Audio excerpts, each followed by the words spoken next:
తెలంగాణలో బతుకమ్మ సంబరాలు బ్రహ్మాండంగా మొదలయ్యాయి. నియోజకవర్గంలో అతి బ్రహ్మాండంగా ఈ కార్యక్రమం నిన్నటే మొదలైంది. బతుకమ్మ పండుగ అనేది తెలంగాణ సంస్కృతికి సాంప్రదాయాలకు ప్రతీక.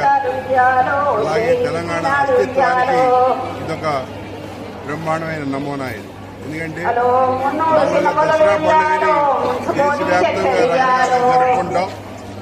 ఈ నవరాత్రుల్ని మన తెలంగాణలో బతుకమ్మ పండుగగా 9 రోజులు బ్రహ్మాండంగా ఈ అమావాస్య నుంచి మొదలుకొని రేపు అష్టమి నవమి దాకా 9 రోజులు రోజుకొక రకంగా తెలంగాణ ఆడపడుచులందరూ చక్కగా పూలని వారికి నచ్చిన పద్ధతిలో అమ్మవారి రూపంలో పేర్చుకొని మరి చక్కగా అందరూ పట్టు వస్త్రాలు ధరించి మరి బ్రహ్మాండంగా కలిసి ఆడపడుచులందరూ హ్యాపీగా చేసుకునే పండుగ.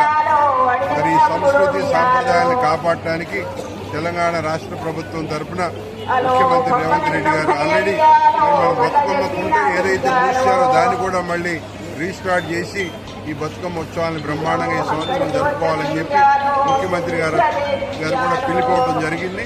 తద్వారా ఈ బతుకమ్మ పండుగ మన ప్రజలందరికీ సుఖశాంతులు తీసుకురావాలని మన గ్రామాల్లో ఉన్న రైతు బిడ్డలందరూ కూడా బ్రహ్మాండంగా వరిచేలు నాట్లే జరిగాయి. వ్యవసాయం బ్రహ్మాండంగా జరుగుతుంది. వర్షాలు బాగా పడి తెలంగాణ రాష్ట్రం సుభిక్షంగా ఉండాలని ఆ తల్లిని మనసారా వేడుకుంటూ మరి ఈ పండుగ ఈ 9 రోజులు ప్రశాంతమైన వాతావరణంలో జరుపుకోవాలని మనస్ఫూర్తిగా కోరుకుంటా ఉన్నాం. Thank you.